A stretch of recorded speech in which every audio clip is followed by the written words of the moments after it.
नमस्कार दोस्तों। हम बात कर रहे थे संसार और अध्यात्म की। अध्यात्म जीवन का वह पहलू है, अध्यात्म यानी अपने अंदर की ओर चीज़ों को समझना।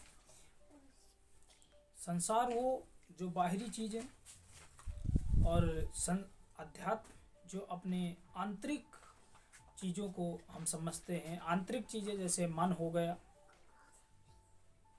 बुद्धि हो गई, विवेक हो गया। मन के भी अवचेतन मन, सचेतन मन, अपनी हर एक आंतरिक चीज़ों को समझना आध्यात्मिकता के अंदर आता है। स्वयं को समझने की वो प्रेरणा, वो शक्ति, स्वयं को स्रोतित करना, स्वयं के अंदर उस प्रभास परमेश्वर की असीम कृपा रखने वाली वो महान शक्ति की उस ऊर्जा को एकत्रित करके अपने अंदर की उस शक्ति को पहचानना, उसे अध्यात्म कहते हैं। स्वयं जो ये शरीर बना हुआ है, पांच तत्वों से मिलकर बना हुआ है। पांच तत्व पृथ्वी, जल, वायु, आकाश और अग्नि, ये पांच तत्व हैं जिनसे मिलकर ये संपूर्ण शरीर का विकास हुआ या बना हुआ है। ये जो हमारा शरीर है, इसके आंतरिक को समझना, स्वयं को समझने की शक्ति, जो सचेतन मन से अपने आप को समझने का एक स्मृति हमारे अंदर आती है। उस चीज को जब हम अपने को समझने में लगाते हैं, अधिक महत्वपूर्ण योगदान होता है। जो हमारी ये संसार की अद्भुत शक्ति कुछ न कुछ ऐसा तो है जो इस जीवन में, इस संसार में काम कर रही है। ऐसी कौन सी शक्ति है? तो उस शक्ति को समझने से पहले इंसान को स्वयं की शक्तियों के बारे में समझना चाहिए। जब हम इस शरीर के अंदर की उस शक्ति का परिकलन करते हैं या उसे जानने का प्रयास करते हैं, तो हमको समझ में आता है। भगवद गीता में एक श्लोक है, कहा गया है,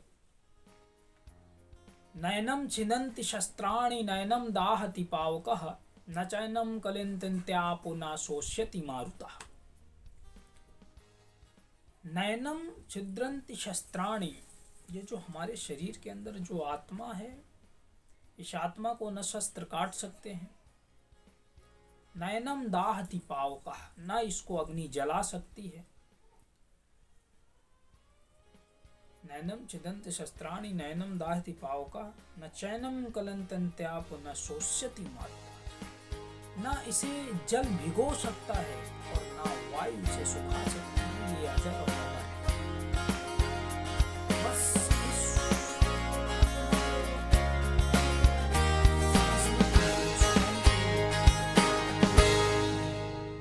अनुसरण, अपने आंतरिक सचेतन क्रियाओं को समझने का प्रयास करते हैं। आध्यात्मिक बल इस चीज में ज्यादा ध्यान देता है कि जब हम किसी इंसान के उन चीज़ों को समझने की कोशिश करते हैं, तो हमें इस संसार में देखने के लिए अनेक सुंदर स्थान हैं, परंतु सबसे सुंदर स्थान है बंद आंखों से अपने भीतर देखना। बंद आंखों से अपने भीतर देखना सबसे सुंदर स्थान है। अपने अंदर वो चीज़ें मिलेंगी जो आप वास्तविकता में जानेंगे आज की इस भाग दौड़ की ज़िंदगी में, जीवन में क्या हर इंसान एक बिजी है। बिजी लाइफ का मतलब कि हर इंसान किसी न किसी मोड़ पर हर टाइम ऑल टाइम बिजी रहता है। वो स्वयं को बहुत कम समय दे पाता है। स्वयं को समय वास्तव में देना चाहिए, कम से कम 1 घंटा मॉर्निंग में, 1 घंटा इवनिंग टाइम में। अब देखो, कुछ ऐसा है,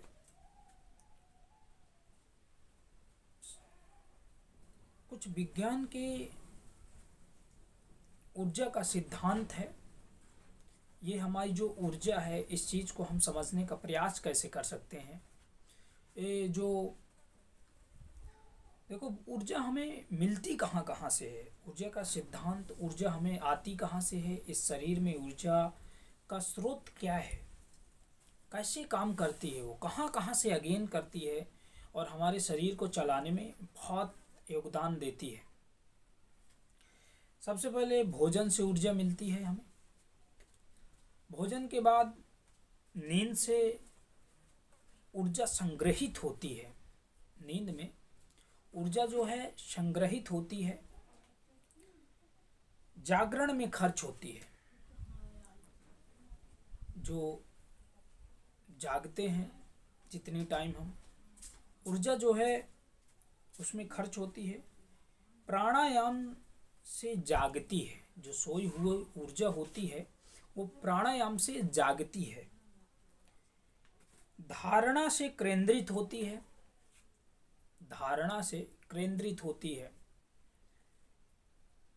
जो ऊर्जा होती है उसको धारण करे रखें तो उससे केंद्रित होती है। केंद्रित का मतलब फॉर कॉन्सेंट्रेशंस। जब हम ध्यान लगाते हैं तो उस समय हमारी ऊर्जा जो होती है वो केंद्रित होती है, हमारे दोनों भावों के बीच में यहाँ पे केंद्रित होती है। ध्यान से ऊपर चढ़ती है। जो हमारी ऊर्जा है, अगर हम आंखें बंद करके दोनों भावों के बीच में ध्यान लगाते हैं तो जो ऊर्जा है हमारी, तो वो नीचे से मूलाधार चक्र से ऊपर की ओर ऊपर चढ़ती है और आज्ञा चक्र तक आती है, उससे ऊपर भी जाती है। ये अलग एक टॉपिक है कि चक्र क्या होते हैं। वैसे 7 चक्र होते हैं मनुष्य के अंदर, उनको और ध्यान के माध्यम से ही उनको जागृत किया जाता है। और वो 7 चक्र कौन कौन से हैं? मूलाधार चक्र, जो रीढ़ की हड्डियों से एकदम मूल स्तर पर नीचे की ओर स्थित होता है। मूलाधार के बाद स्वाधिष्ठान चक्र होता है, जो मूलाधार के 4 आंगुर ऊपर होता है। स्वाधिष्ठान चक्र से मणिपुरम चक्र होता है, जो नाभि के पास होता है। इसके बाद अनाहक चक्र होता है, जो यहाँ बीच हृदय के बीच में होता है, अनाहक चक्र। फिर इसके बाद जो है यहाँ पे आज्ञा चक्र, आज्ञा चक्र होता है दोनों भावों के बीच में। आज्ञा चक्र के बाद यहाँ पे शून्य चक्र या सहस्त्र चक्र कह सकते हैं। ये 7 चक्र होते हैं। इन 7 चक्रों को समझने के लिए हम बाद में बात करते हैं। अभी हम ऊर्जा का स्रोत जो है समझ रहे हैं। जो ऊर्जा होती है तो ध्यान से क्या होती है, ये सभी चक्रों से धीरे धीरे धीरे ऊपर होते हुए उठती है, ऊपर की ओर चढ़ती है। ये ऊर्जा केंद्रित होती है। अब देखिए, भय से सिकुड़ती है। कभी भी हमें जब किसी चीज़ से डर लगता है तो ऊर्जा वहाँ पे हमें महसूस होता है कि हम डर रहे हैं या हमसे नहीं हो पाएगा, तो वहाँ पे क्या होती है, सिकुड़ती है। इसके बाद वासना से नीचे गिरती है। वासना, कामनाएं, भोग विलास, जो वासना मनुष्य के अंदर होती है उससे ऊर्जा नीचे की ओर बह जाती है। इस चीज़ को ध्यान से समझना चाहिए, क्योंकि ये ऊर्जा का वह स्रोत है। अगर ऊर्जा हमारी निकल जाती है तो उससे हमारे शरीर में बहुत प्रभावित होती है, क्योंकि ऊर्जा निकलने के बाद हमारा जो शरीर की रौनक होती है, जो फेस हमारा चमकता दिखाई देता है, वो कम हो जाता है और अपने आप को व्यक्ति एक कमज़ोर महसूस करने लगता है। तो ऊर्जा को बचा के रखना चाहिए, ऊर्जा को नीचे की ओर नहीं। प्रेम से विस्तृत होती है। प्रेम से ऊर्जा जो है विस्तृत होती है।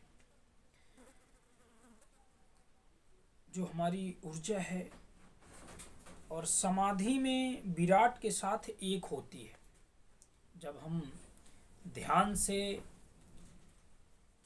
इस ऊर्जा को दोनों भावों के बीच में एकाग्रित करते हैं तो एक ऐसी स्थिति आती है कि हमारी समाधि आती है। समाधि अवस्था का मतलब होता है कि इंसान 24 घंटे में 8 घंटा, 10 घंटा, 14 घंटा, 16 घंटा उस अवस्था में ही, ध्यान की अवस्था में ही बैठा रहता है। उस चीज़ को हम समाधि भी कह सकते हैं। या तो ऐसा भी हो सकता है 2-2, 3-3, 4-4 दिन भी बैठे रह सकते हैं। और योगी जन तो ऐसे हैं कि जो महीनों भर भी समाधि में चले जाते हैं। सर्वव्यापक में विलीन होती है, सर्वव्यापक में विलीन होती है ऊर्जा। यह जो मैंने आपको ऊर्जा का स्रोत बताया, यह ऊर्जा का पूरा विज्ञान है। एक विज्ञान के ही माध्यम से उस ऊर्जा के स्रोतों का पता लग पाता है। तो आई होप आपको समझ आया होगा कि आध्यात्मिकता की ओर जाने से हम अपनी ऊर्जाओं को केंद्रित करना है, अपनी ऊर्जा को बचा के रखना है, अपनी ऊर्जा को सशक्त बनाना है। आज के लिए इतना ही। आप सभी को रोहित कुमार की तरफ से धन्यवाद।